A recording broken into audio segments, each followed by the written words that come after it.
घर में 2 दिन से खाना नहीं बना है। आज इसी गोबर को सुखाकर इसी से खाना बनाऊंगी।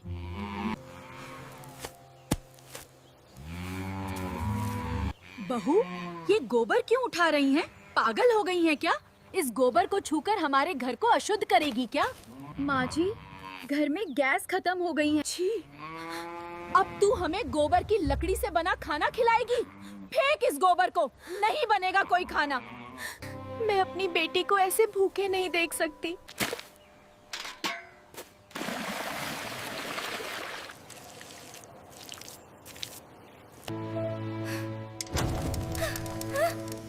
एक छोटे से गांव की सीधी सादी लड़की थी गौरी। मिट्टी से जुड़ी, मेहनती और समझदार। बचपन से उसने गरीबी देखी थी और हर मुश्किल में जीना सीखा था। समय बीता और उसकी शादी शहर के एक घर में हो गई। शहर की जिंदगी उसके लिए बिल्कुल नई थी। गैस चूल्हा, पक्के घर और हर काम के अलग तरीके। लेकिन गौरी ने धीरे धीरे सब सीख लिया और अपने नए घर को अपनाने लगी। सब कुछ ठीक चल रहा था कि एक दिन गौरी खाना बना रही थी। तभी अचानक गैस पर खाना बनाते समय ही घर का गैस सिलेंडर खत्म हो गया। फिर उसकी सास ने अपने बेटे से कहा, नया सिलेंडर ले आओ।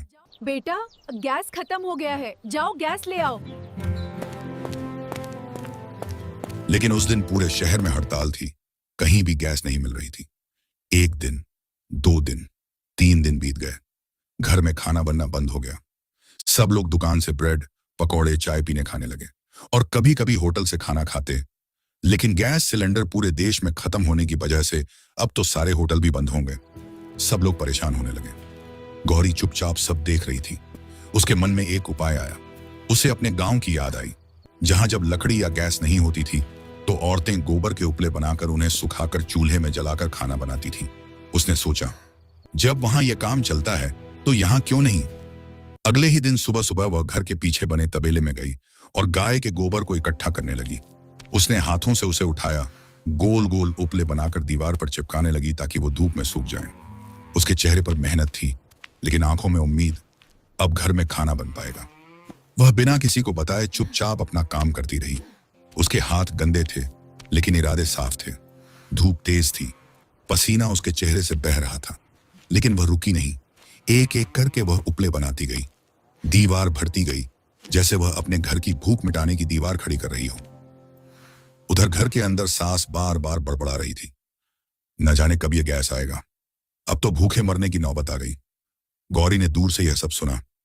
उसने टोकरी में पड़ा गोबर की ओर देखा और मन ही मन बोली, बस थोड़ा और, फिर सब ठीक हो जाएगा। धीरे धीरे शाम होने लगी। गौरी फिर से गौशाला में आई और टोकरी में गोबर उठाकर जमा कर रही थी कि तभी पीछे से उसकी सास आ गई। जैसे ही उसकी नजर गौरी के हाथों में लगे गोबर पर पड़ी, उसका चेहरा गुस्से से तमतमा उठा। बहू, ये गोबर क्यों उठा रही हैं? पागल हो गई हैं क्या? इस गोबर को छूकर हमारे घर को अशुद्ध करेगी क्या? वह तेज आवाज में चिल्लाई। गौरी घबरा गई, उसके हाथ रुक गए। उसने धीरे से कहा, माँ जी, घर में गैस खत्म हो गई है, इसलिए गोबर सुखाकर इसी से खाना बनाऊंगी। तू पागल हो गई है। लेकिन उसकी बात सुनते ही सास गुस्से में आग बबूला हो गई। पागल है क्या तू? दिमाग खराब हो गया है तेरा? सोचा क्या तूने, हमें गोबर का खाना खिलाएगी? इतने भी बुरे दिन नहीं आए हमारे कि हम गोबर से बना खाना खाएं, समझी? गौरी की आंखें झुक गईं। सांस रुकने का नाम ही नहीं ले रही थी। कहां से उठा लाए ऐसी गंवार लड़की? अरे ये शहर है शहर, यहां ऐसे गंदे काम नहीं होते। गोबर उठाकर हमें अपवित्र करेगी तू? छी! अब तू हमें गोबर की लकड़ी से बना खाना खिलाएगी? फेंक इस गोबर को, नहीं बनेगा कोई खाना। हर एक शब्द जैसे गौरी के दिल में चुभ रहा था। दिमाग खराब हो गया है तेरा? बहू है या मुसीबत? इतना कहकर सास गुस्से में पैर पटकती हुई अंदर चली गई और जाते जाते बोल गई, फेंक इस गोबर को, नहीं बनेगा कोई खाना। गौरी वहीं खड़ी रह गई। उसके हाथ अब भी गोबर से सने हुए थे, लेकिन आंखों से आंसू बहने लगे। वह धीरे से नीचे बैठ गई और अपने हाथों को देखने लगी। मैंने तो सिर्फ घर के लिए सोचा था। उसके होंठ कांप रहे थे। तभी बाहर से उसकी छोटी सी मासूम बेटी की रोने की आवाज आई। माँ, भूख लगी है। वह दौड़कर उसके पास गई, अपनी बच्ची को गोद में उठाया।